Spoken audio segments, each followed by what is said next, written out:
주님께서 여러분과 함께 루카가 전한 거룩한 복음입니다.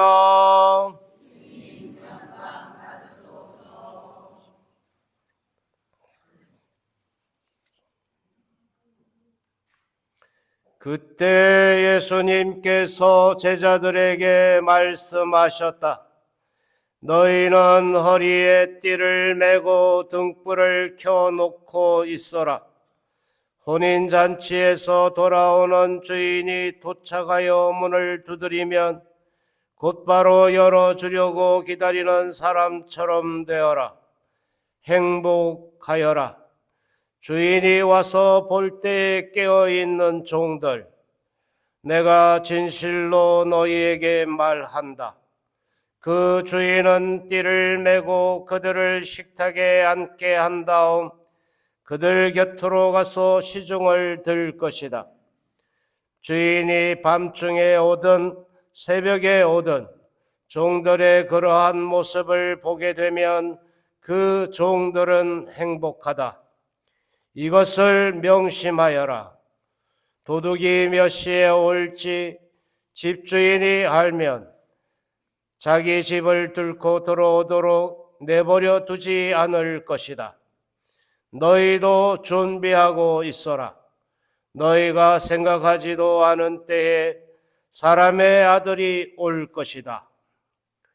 주님의 말씀입니다.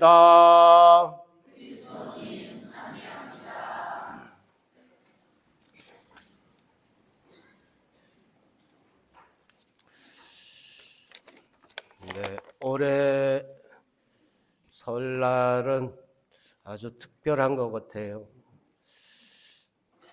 제가 본당에 부임하고 장례가 많이 안 난다 그랬는데 설 직전에 세 번이 연달아 꼬리에 꼬리를 물고 장례가 나서 오늘 아침 9시 미사도 장례 미사를 했습니다.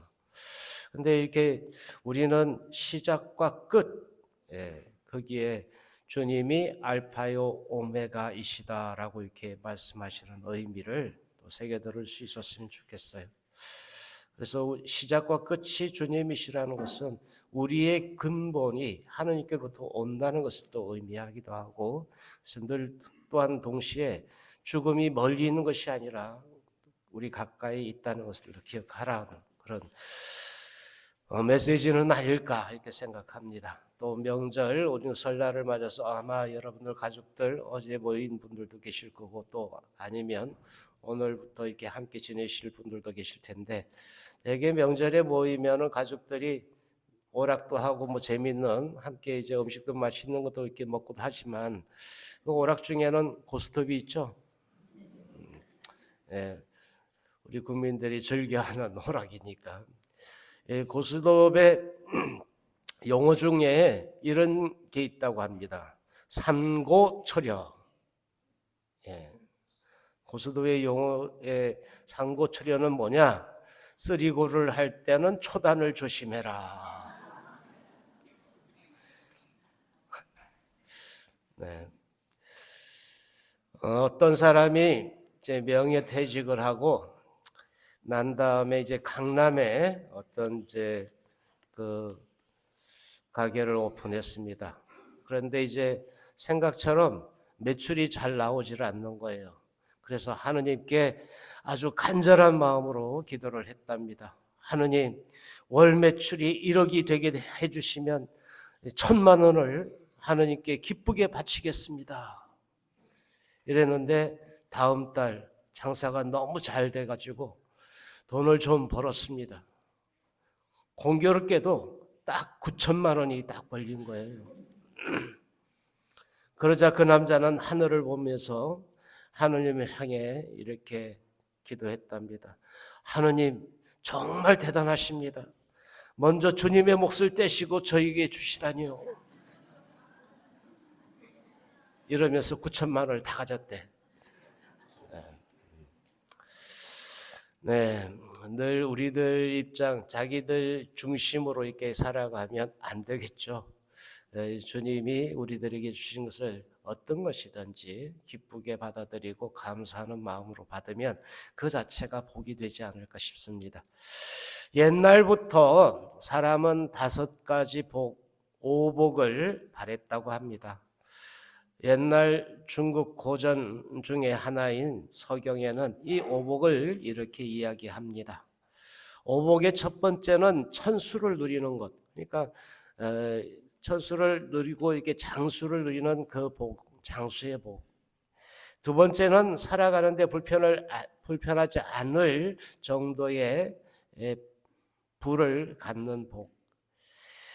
세 번째는 몸과 마음이 건강하고 깨끗한 상태에서 평안하게 사는 그런 복입니다. 네 번째로는 남에게 많은 것을 베풀고 돕는 선행과 덕을 쌓는 복. 다섯 번째로는 고통 없이 평안하게 생을 마칠 수 있는 아름다운 죽음의 복이라고 합니다. 우리들은 어떤 복을 구하고 있습니까? 오늘 일독서는 모세에게 주님께서 이렇게 이르라고 말씀하십니다. 너희는 이렇게 말하면서 이스라엘 자손들에게 축복하여라. 주님께서 그대에게 복을 내리시고 그대를 지켜주시리라. 주님께서 그대에게 당신 얼굴을 비추시고 그대에게 은혜를 베푸시리라. 주님께서 그대에게 당신 얼굴을 들어 보이시고 그대에게 평화를 주시리라. 그들이 이렇게 이스라엘 자손들 위로 나의 이름을 부르면 내가 그들에게 복을 내리겠다. 하느님의 이름을 부르고 그렇게 축복을 나누는 가운데 하느님께서 우리들에게 복을 내려주시겠다는 말씀입니다. 설날인 오늘 흩어졌던 가족들이 한데 모여 서로 얼굴을 마주하고 못다한 얘기를 나누고 우애를 다집니다. 그리고 서로에게 복 많이 받으라고, 복 많이 받으십시오 라고 인사를 드립니다. 서로에게 복을 빌어주면 하느님이 그 복을 내리시겠다고 또 약속하십니다.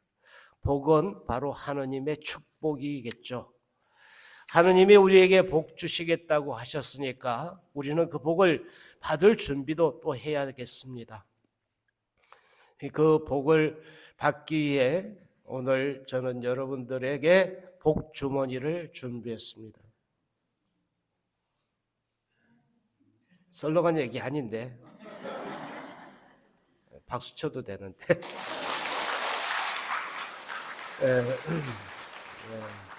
이따가 미사 후에 하나님이 복을 듬뿍 주시는데 그 복을 받아낼 그릇이 필요하겠죠. 뭐 주머니든 그릇이든 그 그릇이 필요합니다. 근데 그 그릇이, 그 복을 받아낼 그릇이 작으면 작은 대로 이렇게 받는 것이고 그만큼 크게 준비하면 큰 복을 받겠죠. 그죠? 뭐 아니면 뭐 이런 거고.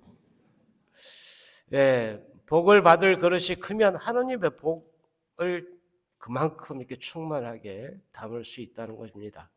복을 받을 그릇을 그렇게 크게 준비할 수 있는 비결이 있다면 오늘 복음을 통해 우리들에게 주님이 말씀하시는 그 말씀을 잘 들어보시면 좋겠어요. 너희는 준비하고 깨어 있어라. 깨어 있는 거예요. 주인이 와서 볼 때 깨어 있는 종들은 행복하다. 교우 여러분, 하느님의 새로운 만남을 시작하는 새해 첫날, 오늘 늘 우리 곁에 우리를 만나기 위해 먼저 다가오시는 주님을 생각할 수 있다면 좋겠습니다. 올 한 해도 나의 아내를 통해서, 나의 남편을 통해서, 나의 자녀들을 통해서, 또 부모님을 통해서, 내가 만나는 이웃들을 통해서, 그리고 때로는 내가 감당하기 힘든 사람들과 사건들을 통해서 다가오시는 주님을 알아볼 수 있다면 그것이 바로 축복일 것입니다. 우리는 곧잘 다가오시는 하느님을 잊고 살 때가 많기 때문입니다. 그리고 그분의 뜻이 우리 삶을 통해 드러날 수 있도록 각자의 자리에서 최선을 다하는 우리가 되었으면 좋겠습니다. 우리가 해야 할 가장 큰 최선은 다름이 아니라 사랑입니다. 상대방의 방식대로, 나아가 하느님의 방식대로 사랑할 수 있는 힘을 키울 수 있도록 자신을 돌아보고 또 마음을 비우며 기도드리는 삶을 살아야 할 것입니다. 이것이 바로 오늘 복음에서 이야기하는 늘 깨어 기다리는 삶일 것입니다. 깨어 있을 때 우리는 그분을 더 잘 배울 수 있기 때문입니다. 이렇게 일생 동안 하느님과의 만남, 이웃을 통한 하느님과의 만남을 갈망하고 찾아갈 때 우리의 삶이 끝난 다음에 우리는 그분 앞에 갔을 때에도 우리는 그분을 금방 알아뵙고 또 기쁨 가운데 그분 나라의 참된 행복을 누릴 수 있겠기 때문입니다. 이것이 바로 천국이죠. 세상에서 가장 아름다운 그림을 어떤 화가가 그리고 싶어 했습니다. 그 멋진 작품을 그리기를 원하면서 그는 어느 날 막 결혼을 앞둔 예비 신부에게 세상에서 가장 아름다운 것이 무엇이겠냐고 물었습니다. 그러자 그 신부는 수줍어하며 대답했습니다. 사랑이지요. 사랑은 가난을 부유하게, 적은 것을 많게, 눈물도 달콤하게 만들지 않습니까? 사랑 없이는 아름다움도 없을 것입니다. 화가는 고개를 끄덕이며 수긍하였습니다. 이번엔 사제에게 똑같은 질문을 던졌습니다. 사제는 믿음이지요. 하느님을 믿는 간절한 마음이야말로 세상에서 가장 아름답습니다 하고 말했습니다. 그는 사제의 말에도 수긍하였습니다. 그러나 그보다 더 아름다운 무엇이 있을 것만 같아서 때마침 지나가는 한 지친 병사에게 물었더니 그 병사는 무엇보다도 평화가 가장 아름답고 전쟁이 가장 추악하지 않겠습니까? 라고 답합니다. 순간 이 화가는 사랑과 믿음과 평화를 한데 모으면 멋진 작품이 될 것 같다고 생각하였습니다. 그 방법을 생각하며 집으로 돌아온 그 사람은 아이들의 눈 속에서 믿음을 발견했습니다. 또 아내의 눈에서는 사랑을 보았으며 사랑과 믿음으로 세워진 가정 안에서 평화가 있다는 것을 깨달았습니다. 얼마 뒤에 이 화가는 세상에서 가장 멋진 작품을 완성하였습니다. 그것은 다름 아닌 자신의 가정을 그린 그림이었습니다. 우리에게 다가오시는 복 그 자체이신 주님을 잘 만나고 그 복을 살아가는, 그 복을 만들어가는 올 한 해 2026년 한 해가 되기를 축원합니다. 새해 복 많이 받으십시오.